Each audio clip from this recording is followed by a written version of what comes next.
जी, तो आज हम शुरू करने जा रहे हैं अपनी वर्ड की थर्ड क्लास। तो वर्ड को ओपन कर लेते हैं। कीबोर्ड से आपने विंडोज़ का बटन प्रेस करना है और यहाँ वर्ड लिखना है। वर्ड लिख के इसको एंटर कर देना है, तो ये वर्ड आपके सामने ओपन होकर आ जाएगा। यहाँ से ब्लैंक डॉक्यूमेंट को सिलेक्ट कर लेते हैं। आज हमने वर्ड के अंदर इंसर्ट टैब को डिस्कस करना है। इंसर्ट के टैब के अंदर सबसे पहले तो टेबल आ रहा है। टेबल को हम डिस्कस कर लेते हैं कि हम टेबल को किस तरह से इंसर्ट करते हैं अपने पेज के अंदर। यहाँ से हम इसको क्लिक करेंगे टेबल के ऑप्शन पे। हमें जितने कॉलम्स चाहिए और जितनी रोज़ चाहिए, कॉलम्स, ये कॉलम्स हैं। कॉलम्स और रोज़ क्या होते हैं? कॉलम जो हमारे पास होते हैं ना, वो इस तरह से होते हैं, ये कॉलम्स हैं। और ये इस तरह से जो हैं, ये रोज़ हैं। तो हमें कितने कॉलम्स और कितने रोज़ चाहिए, हम यहाँ पे ये बताएंगे इस टैब के अंदर, टेबल टैब के अंदर। तो हमें हमें 3 कॉलम्स चाहिए और 2 रोज़ चाहिए। इसके ऊपर क्लिक कर लेते हैं। हम इस पर कोई भी डाटा लिख सकते हैं, जैसे कि इधर आ जाएगा नेम, नेम के बाद आ जाएगा ईमेल, इसके बाद आ जाएगा एड्रेस। इस तरह से हम इसको लिख लेते हैं। यहाँ पे हमने कोई अपनी सीवी के अंदर अपनी इंफॉर्मेशन देनी होती है डिग्रीज़ की, जैसे कि यहाँ पे हमने मैट्रिक के मार्क्स देने होते हैं। ये टैब से आगे जाएगा। जो मैं आगे कर रहा हूँ ना, इसे माउस से नहीं कर रहा, मैं अपने कीबोर्ड से टैब के बटन को प्रेस करके इसको आगे पीछे कर रहा हूँ। अब टेबल के लिए हम समझ लेते हैं कि हमने किस तरह से टेबल को कवर करना है। टेबल के अंदर हम जैसे सीवी के अंदर हम अपने एकेडमिक मार्क्स को एंटर करते हैं, उसी तरह हम टेबल का यूज़ काफ़ी सारी जगहों पे भी कर सकते हैं। जैसे हमें किसी जगह पे किसी का डाटा चाहिए होता है, नाम, ईमेल, एड्रेस, या इसके अलावा और बहुत सारा डाटा होता है जिसको हम टेबल के अंदर बआसानी लिख सकते हैं। तो टेबल इसलिए यूज़ किया जाता है। टेबल के लिए हम यहाँ से अपनी रोज़ और कॉलम को आराम से सिलेक्ट कर लेते हैं। हमें जितना भी डाटा रिक्वायर्ड होता है अपने टेबल के अंदर, तो हम वो यहाँ से सिलेक्ट कर लेते हैं। तो ये हमारे पास टेबल इंसर्ट हो जाता है इसी तरह से। अच्छा, उसके बाद टेबल्स के ये डिज़ाइंस ओपन हो जाते हैं। जैसे ही हम टेबल बनाते हैं, टेबल के अंदर ये लेआउट है, इसके अंदर इसका ये लेआउट है, इसका ये फॉर्मेट है, इसका ये है, इसका ये है। ये काफ़ी सारे मतलब हमें इसके डिज़ाइंस दे देता है ये ओपन करके। जैसे ही हम टेबल के टैब को ओपन करते हैं तो ये फॉर्मेटिंग हमारे सामने ओपन हो जाती है। इसके अंदर बहुत सारे फॉर्मेट्स हैं, जैसे कि इसके अंदर शेडिंग भी है। शेडिंग को हम कर लेते हैं। ये टेबल के अंदर जो सेल होता है उसको कलर करने के लिए है। हम इसको पहले सिलेक्ट कर लेते हैं। सिलेक्ट करने के बाद यहाँ से हम शेडिंग के ऑप्शन को कर लेते हैं कि हमें जिस तरह की शेडिंग चाहिए होगी वो इसके अंदर अप्लाई हो जाएगी। आप देख सकते हैं ये शेडिंग अप्लाई हो चुकी है। इसी तरह टेबल के अंदर हम मज़ीद चीज़ों को डिस्कस कर लेते हैं। हम टेबल टैब के ऊपर क्लिक करते हैं। यहाँ से इंसर्ट टेबल है, हम यहाँ से भी इंसर्ट कर सकते हैं टेबल, और यहाँ से हम ड्रॉ भी कर सकते हैं। यहाँ इंसर्ट के ऊपर ऑप्शन पे क्लिक करते हैं। यहाँ पे हमें कॉलम्स कितने चाहिए, हम यहाँ पे इन्हें बता देते हैं कि हमें 4 कॉलम्स चाहिए और हमें 3 रोज़ चाहिए। इसको सिंपली यहाँ से हम ओके कर देंगे तो ये हमारे पास मज़ीद कॉलम्स और रोज़ आ चुकी हैं। ये आप देख सकते हैं 1 2 3 4 कॉलम्स हैं और ये 1 2 3 हमारी रोज़ हैं। अच्छा, इसके बाद हम इसको ड्रॉ भी कर सकते हैं। इसको हम ड्रॉ करके भी देख लेते हैं ड्रॉ किस तरह से किया जाता है। ये हम इसको यहाँ से पकड़ के इस तरह ड्रॉ करेंगे तो ये हमारे पास टेबल बन जाएगा। ये रो बन गई इस तरह से, और हम इसको यूं क्लिक करके इसके मैनुअली भी इसको हम यूज़ कर सकते हैं आराम से। लेकिन मैनुअली ज़्यादा यूज़ नहीं किया जाता, ज़्यादा लोग इसी तरह से यूज़ करते हैं। सिंपली टैब के ऑप्शन को क्लिक करके यहाँ से हम अपनी रोज़ और कॉलम्स को सिलेक्ट करके टेबल बना लेते हैं। तो ये टेबल के बारे में कुछ डिस्कशन हो गई। इसके बाद हम जाते हैं पिक्चर्स के ऊपर। पिक्चर्स के ऊपर हम जैसे ही क्लिक करते हैं, हमारी डिवाइस के अंदर जितनी पिक्चर्स हैं वो इसमें बताई जा रही हैं कि इस डिवाइस में कितनी पड़ी हैं। स्टॉक इमेजेस, हमारे इमेजेस का स्टॉक कितना पड़ा है, जो हमने वर्ड में पहले भी कभी इस्तेमाल किया है। अगर वो पड़ा है तो वो यहाँ से दिखा देगा। ऑनलाइन पिक्चर्स में ये है कि आप इंटरनेट से पिक्चर्स उठा सकते हैं और यहाँ पर आके अपने डॉक्यूमेंट में इंसर्ट कर सकते हैं। यहाँ से हम इसको क्लिक करके देख लेते हैं कि हमारे पास कौन सी पिक्चर पड़ी है, हम उसको इंसर्ट करवा लेते हैं। हम इस पिक्चर को उठाते हैं और यहाँ से सिंपली हमने इसको इंसर्ट ऑप्शन पे क्लिक कर देना है, तो ये यहाँ पे हमारे शो हो जाएगी। तो ये आप देख सकते हैं हमारे पास ये शो हो चुकी है, लेकिन ये टेबल के अंदर हुई है। हमने क्योंकि टेबल के अंदर कर्सर को क्लिक करके यहाँ पे इस तरह से हमने इसको इंसर्ट करवाया है, लेकिन हमें इसकी यहाँ ज़रूरत नहीं है। तो हम कंट्रोल Z से इसको अनडू भी कर सकते हैं। अनडू से मुराद कि हमने जो लिखा है, हमने अगर गलत लिख दिया है तो हम कंट्रोल Z करेंगे तो वो पहले वाले टैब में ही चला जाएगा, मतलब गलती करने से पहले वाले उसमें। इसी तरह हम यहाँ पे क्लिक कर लेते हैं और अब इधर जाकर हम इसकी पिक्चर को इंसर्ट करते हैं। दिस डिवाइस के अंदर जाते हैं, ये वाली पिक्चर को लेते हैं और यहाँ से इंसर्ट कर देते हैं। इंसर्ट करने के बाद ये थोड़ा सा वक्त लेगी और ये इंसर्ट हो चुकी है। इंसर्ट ये इसी तरह से होती है जिस तरह से हमने डाउनलोड अपने पीसी के अंदर की होती है। हमने इसकी यहाँ से सेटिंग कर लेनी है खुद से। जैसे कि यहाँ पे हम एरो यहाँ लेकर आ रहे हैं कर्सर अपना, तो ये छोटा और बड़ा करने का ऑप्शन दे रहा है। इसको यहाँ से छोटा कर लेना है आपने। आप कर्सर को जिस जगह रखेंगे उसी जगह ही ये पिक्चर आपकी इंसर्ट होगी।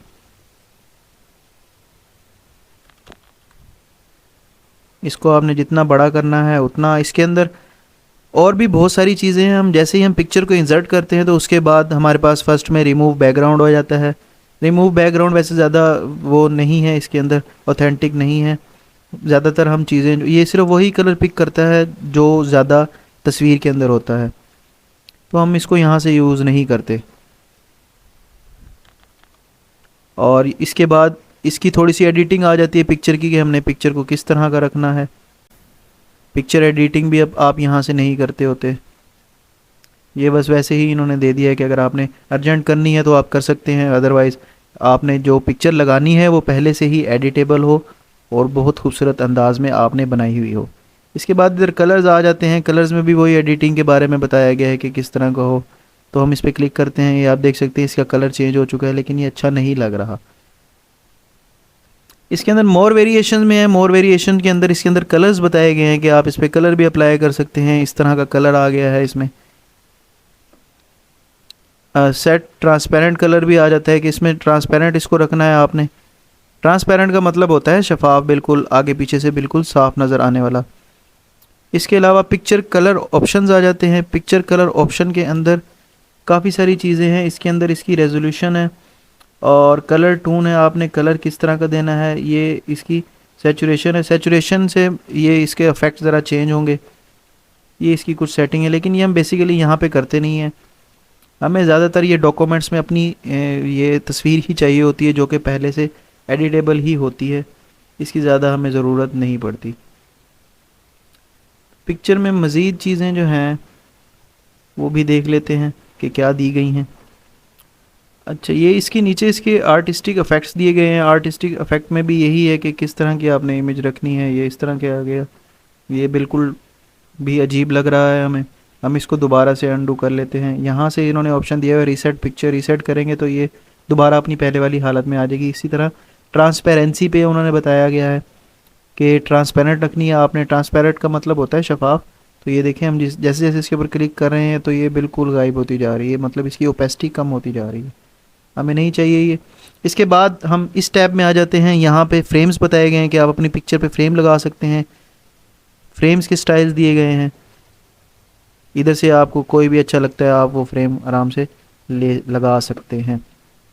इसके बाद पिक्चर बॉर्डर है। पिक्चर के ऊपर आप बॉर्डर भी लगा सकते हैं। बॉर्डर किस कलर का होना चाहिए वो आप कलर यहाँ से डिसाइड कर सकते हैं। इसके अलावा मोर आउटलाइंस हैं। आउटलाइन कितनी कैसी होनी चाहिए, इसकी विड्थ है, बॉर्डर की विड्थ कितनी होनी चाहिए वो आप यहाँ पे बता सकते हैं। यहाँ पे आप जितनी विड्थ लेंगे, हम इसको 6 pt पे करते हैं तो ये देखें ये ज़रा उभरी हुई बॉर्डर की शेप आपके सामने आ चुकी है। शॉट के ऊपर भी इसी तरह इसके चारों तरफ बॉर्डर लग जाएगा। पिक्चर लेआउट के ऊपर आते हैं कि हमने पिक्चर को शो किस तरह से करवाना है, तो इसमें ये इस तरह से बता रहा है, इसके इफेक्ट्स हैं ये। यहाँ पे आप टेक्स्ट भी लिख सकते हैं, मतलब आपने अगर पिक्चर का नीचे टेक्स्ट भी लिखना है तो आप इसको सिंपली सेलेक्ट करें और इसको यहाँ से अपना कोई भी आप जो लिखना चाह रहे हैं इधर लिख देते हैं हम दी पिक्चर। तो ये इस तरह से कुछ शो हो जाएगी। जिस तरह का हमने वहाँ से फॉर्मेट चूज़ किया है उसी फॉर्मेट में ये पिक्चर हमारे पास आ जाएगी। तो इसी तरह यहाँ पे आल टेक्स्ट लिखा हुआ है, आल टेक्स्ट में भी इसी तरह ही है। आप पिक्चर के ऊपर कोई भी टेक्स्ट लिख सकते हैं। इसमें अंदर पोजीशन दी गई है कि आप अपनी पिक्चर को किस जगह रखना चाहते हैं। हम पोजीशन इसकी चेंज करके देख लेते हैं। ये अब पिक्चर्स के ऊपर आप देखिएगा, हम इसकी अलाइनमेंट भी कर सकते हैं, पोजीशन इसकी चेंज कर सकते हैं। यहाँ से ये इस पोजीशन पे आ गई, और इधर करना चाहते हैं तो ये सेंटर में आ गई, लेफ़्ट राइट पे करना चाहते हैं तो ये राइट पे आ गई। मतलब यहाँ से आप अपनी पिक्चर की पोजीशन जो है वो इजीली सेट कर सकते हैं। ये 9 इन्होंने दी गई हैं पोजीशंस, या 9 में से कोई भी आप सिंगल पोजीशन को चूज़ करके इंसर्ट करवा सकते हैं। रैप टेक्स्ट के अंदर ये होता है कि अगर आपने यहाँ कोई भी यहाँ पे टेक्स्ट लिखा हुआ है, जैसे लिख देते हैं पिक्चर इज़ गुड, तो ये रैप टेक्स्ट इसको ये करेगा कि इसके साथ ही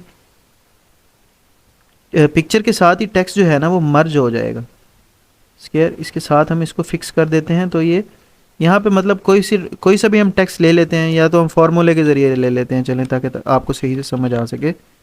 रैंड के ज़रिए हम 2 पैराग्राफ्स ले लेते हैं। तो ये हमने 2 पैराग्राफ्स ले लिए हैं। यहाँ पे हम पिक्चर की फॉर्मेटिंग को ओपन करेंगे। पिक्चर की फॉर्मेटिंग जैसे ही ओपन हुई हम इधर से रैप टेक्स्ट कर देंगे। तो ये आप देख सकते हैं कि इसके साथ इसी पिक्चर के लिहाज से जो टेक्स्ट है वो एडजस्ट हो रहा है। पिक्चर की बैक साइड पे आ गया, यहाँ से स्क्वायर में आ गया, स्क्वायर में बिल्कुल इसके सामने आ जाएगा टेक्स्ट, और यहाँ से बिहाइंड टेक्स्ट इसके साथ ही आ जाएगा, इसके ऊपर भी थोड़ा फ्लो कर जाएगा।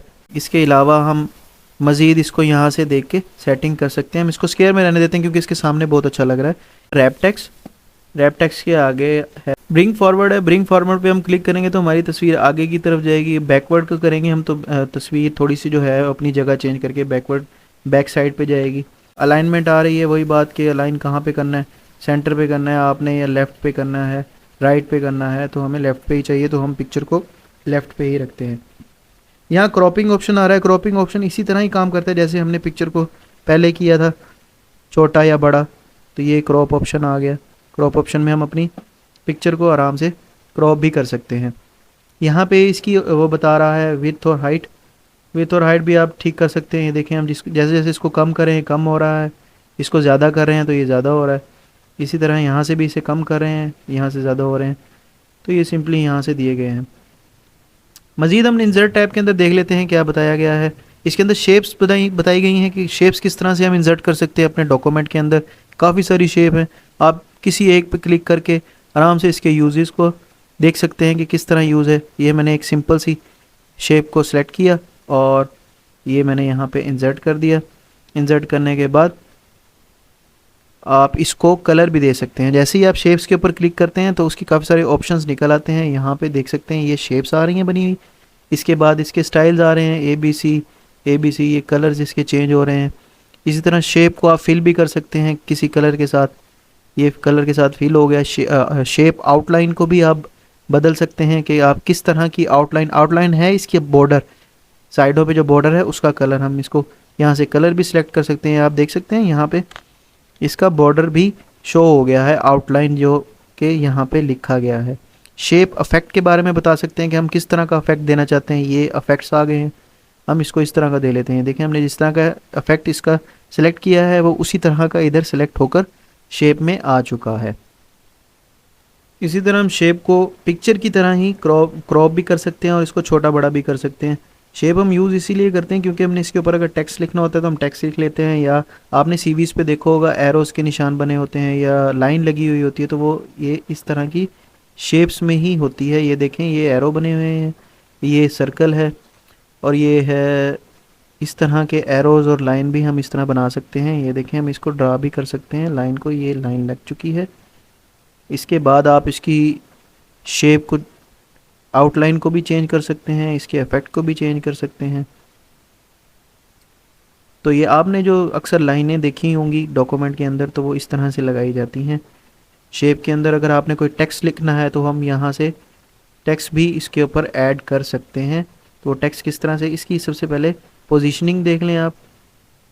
पोजीशन में हम इसको पिक्चर की तरह ही यूज़ कर सकते हैं, सिंपली जैसे हमने पिक्चर को किया था। ये ऊपर आ रहा है यहाँ पे।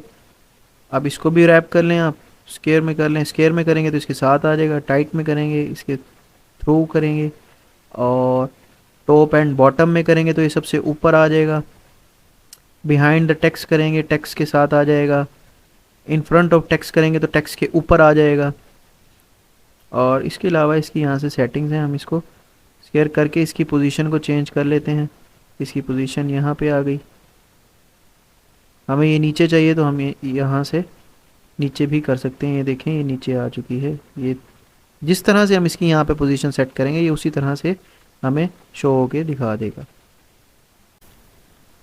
इस मिनट के लिए क्लिक करेंगे तो ये इस तरह से शेप के ऊपर आप टेक्स्ट भी लिख सकते हैं, जैसा कि मैं कुछ लिख देता हूँ, दिस इज शेप।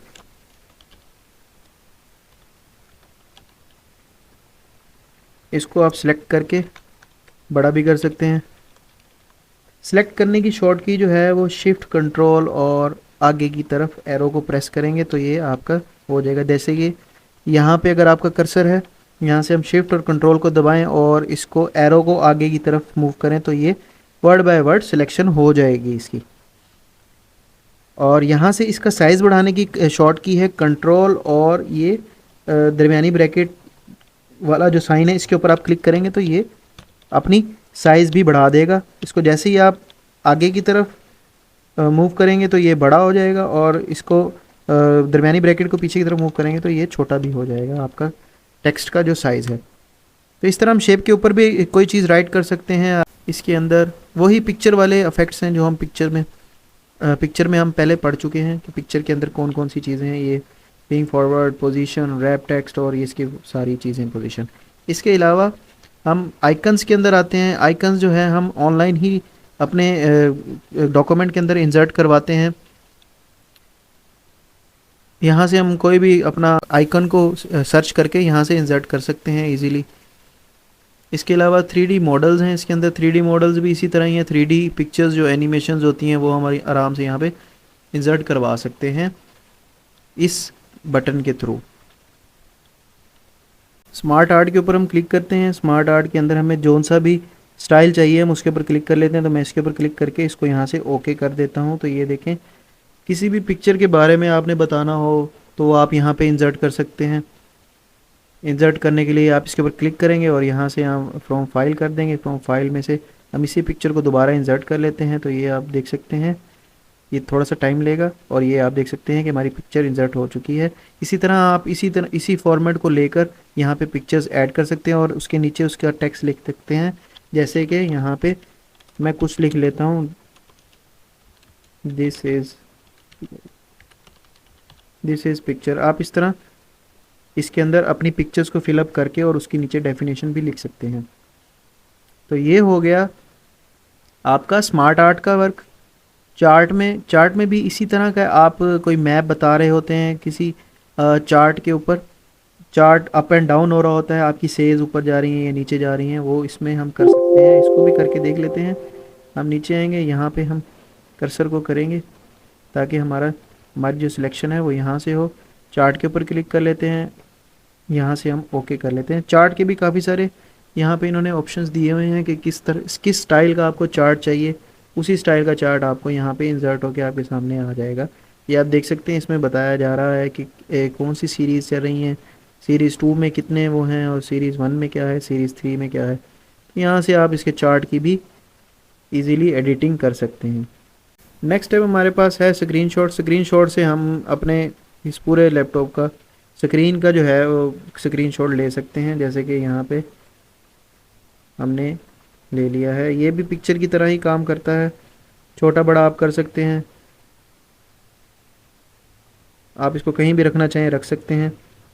इसके ऊपर भी वही टैब्स ओपन हो गए हैं जो हमने पिक्चर में पढ़े थे। इसके बाद यहाँ पे विकीपीडिया है। विकीपीडिया के ऊपर हम क्लिक करते हैं तो यहाँ पे हमें वो सारा ऑनलाइन जो है वेब का iTunes की उसमें वो शो हो जाएगा, जैसे कि वेबसाइट्स के अंदर होता है। हमें सारा विकीपीडिया हम यहाँ पे सर्च कर सकते हैं, कोई भी टेक्स्ट को। यहाँ पे हम साइन इन करेंगे। साइन इन करने के बाद विकीपीडिया साइन अप होगा। उसके बाद आपने जो भी इधर अपना टॉपिक सर्च करना है उसे सर्च करके यहाँ से कॉपी करके यहाँ अपने डॉक्यूमेंट में पेस्ट भी कर सकते हैं। आगे ऑनलाइन वीडियो है, आप इसके ऊपर वीडियो भी आराम से लगा सकते हैं। वीडियो का यहाँ पे आप यूआरएल देंगे, यूआरएल दे के आप यहाँ पे वीडियो का लिंक लगा सकते हैं। और इसके बाद है लिंक्स। लिंक्स में भी वही बात की गई है कि आप यहाँ से अपने किसी भी डॉक्यूमेंट का लिंक यहाँ पे क्रिएट करके यहाँ पे इंसर्ट करवा सकते हैं। जैसे कि मैं इसका दे देता हूँ लिंक, तो ये मेरे पास कॉपी हो चुका है। कॉपी होने के बाद यहाँ पे मैं इसको पेस्ट कर देता हूँ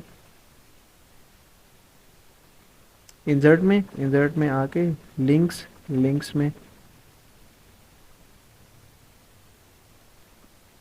इसके बाद हमारे पास आ जाता है कमेंट। कमेंट के अंदर हम कोई भी एरिया जो है उसको कमेंट के लिए चूज़ कर सकते हैं।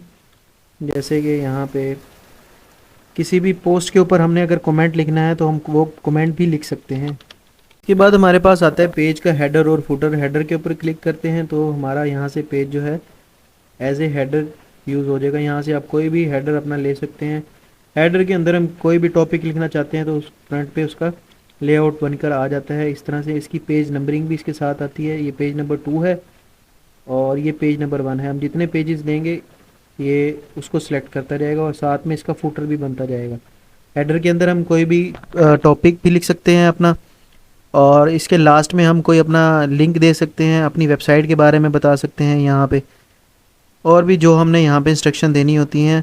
अपना कॉन्टैक्ट नंबर दे सकते हैं, अबाउट अस लिख सकते हैं। हेडर और फुटर इसलिए काम आता है यहाँ पे। इसके बाद हेडर फुटर के बाद यहाँ पे इसके काफ़ी सारे टैब्स खुल जाते हैं हेडर फुटर के। इसमें हेडर का बताया गया, इसमें हेडर के स्टाइल्स हैं, इसमें फुटर के स्टाइल्स हैं, इसमें पेज नंबरिंग है, आप किस तरह से कर सकते हैं। टॉप ऑफ पेज पे भी नंबरिंग कर सकते हैं, बॉटम में भी कर सकते हैं। पेज मार्जिन्स को आप सेट कर सकते हैं। पेज के मार्जिन जो होते हैं वो किस तरह से इसको मतलब पेज को हमने तंग करना है या खुला रखना है, इसके अल्फाजों को इसमें मार्जिन्स में ये चीज़ आ जाती है। डेट और टाइम को हम इसमें सेट कर सकते हैं कि किस तरह से हम इसके ऊपर डेट और टाइम को इंसर्ट करवा सकते हैं हेडर के ऊपर। डॉक्यूमेंट की इन्फॉर्मेशन बता सकते हैं कि हमने क्या लिखना है, नेम इसके अंदर लिखना है, फाइल पैथ बताना है, लिंक देना है। कोई क्विक पार्ट्स के अंदर भी यही चीज़ बताई गई है कि ऑटो टेक्स्ट इसके अंदर लिखा हुआ आए पहले से ही, जो हम अपने हेडर पे लिखें वही सारे पेजों पे हेडर ही लिखा हुआ आए जो हमने यहाँ पे टेक्स्ट को लिखना है। पिक्चर के अंदर, हेडर के अंदर अगर आप कोई पिक्चर चाहते हैं तो उसको भी आप इंसर्ट करवा सकते हैं, जैसे मैंने यहाँ पे की है इंसर्ट, तो ये हो रही है इंसर्ट। तो इसको आप क्रॉप करके अपने हेडर के अंदर सेट कर सकते हैं। हेडर के अंदर सेट करने के बाद इसको आप सिंपली इसकी पोजीशन भी सेट कर सकते हैं। ये देखें, ये इसकी पोजीशन भी सेट हो चुकी है। इसको आप हेडर के अंदर रख के यहाँ पे अपना टेक्स्ट भी लिख सकते हैं, इसके आगे कुछ भी लिख सकते हैं आप, वो हेडर के ऊपर ही लिखा हुआ आएगा। इसके बाद वही ऑनलाइन पिक्चर्स हैं, आप नेट से भी पिक्चर को यहाँ पे ला सकते हैं। फुटर के ऊपर जाने का, यहाँ से हम फुटर के ऊपर क्लिक करेंगे तो ये गो टू फुटर हो जाएगा। इसके अंदर प्रीवियस में जाएंगे तो पिछला जो हमने टेक्स्ट अपना लिखा था वो उसमें चला जाएगा। नेक्स्ट में जाएंगे तो नेक्स्ट वाले एरिया को सिलेक्ट कर लेगा जो हमने आगे काम किया था। मतलब रीडू और अनडू वाला ही काम है। अनडू हम कंट्रोल जी से करते हैं और रीडू जो हम करते हैं ना वो वाई से करते हैं। रीडू मतलब ऐसे होता है कि आपने जैसे यहाँ पे कोई चीज़ लिखी है, आप इसको कंट्रोल जी करेंगे तो ये एक एक करके जो आपने पहले लिखा था वो वापस आ रहा है। अब आप कंट्रोल यहाँ से वाई करेंगे तो जो आपने पहले काम किया था वो दोबारा से आपका सामने आ गया है। ये अनडू और रीडू होता है। और इसमें मज़ीद हम चीज़ें पढ़ लेते हैं। मज़ीद इसमें है टेक्स्ट बॉक्स। टेक्स्ट बॉक्स को हम यहाँ से सिलेक्ट करेंगे। यहाँ पे इसके स्टाइल्स आ रहे हैं, आपने किस तरीके से अपना किस स्टाइल से अपना टेक्स्ट बॉक्स जो है इंसर्ट करवाना है। मैं इस तरीके से करवा लेता हूँ। तो ये देख सकते हैं हमने जोन सा यहाँ पे स्टाइल चूज़ किया वो उसी हिसाब से टेक्स्ट बॉक्स आ गया। टेक्स्ट बॉक्स को भी हम पिक्चर की तरह बड़ा भी कर सकते हैं, छोटा भी कर सकते हैं और इसको क्रॉप भी कर सकते हैं। ये टेक्स्ट बॉक्स बहुत ज़्यादा ज़रूरी है, ये सीवीज़ में भी काम आता है। आपने किसी भी जगह अपना टेक्स्ट बॉक्स रखना होता है तो हम यहाँ से इजीली उसको ड्रा भी कर सकते हैं। जैसे यहाँ पे ये तो उन लोगों का स्टाइल है जो इन्होंने बाय डिफ़ॉल्ट दिया हुआ है। इंसर्ट में आते हैं, यहाँ से टेक्स्ट बॉक्स में आते हैं। ये स्टाइल्स के अलावा आप अपना भी टेक्स्ट बॉक्स जो है ड्रॉ कर सकते हैं। ये लास्ट में ड्रॉ टेक्स्ट बॉक्स का ऑप्शन आ रहा है। यहाँ पे आप सिंपली इसको क्लिक करके रखेंगे और यहाँ से ड्रैग कर देंगे। जैसे ही ड्रैग करेंगे आप इसके अंदर कुछ भी लिख सकते हैं, दिस इज टेक्स्ट बॉक्स।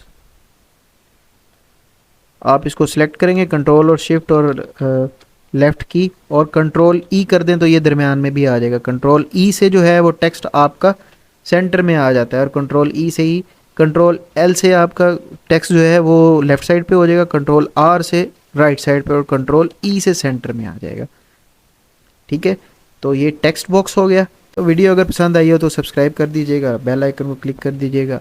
तब तक अपना ख्याल रखिए, अल्लाह हाफिज़।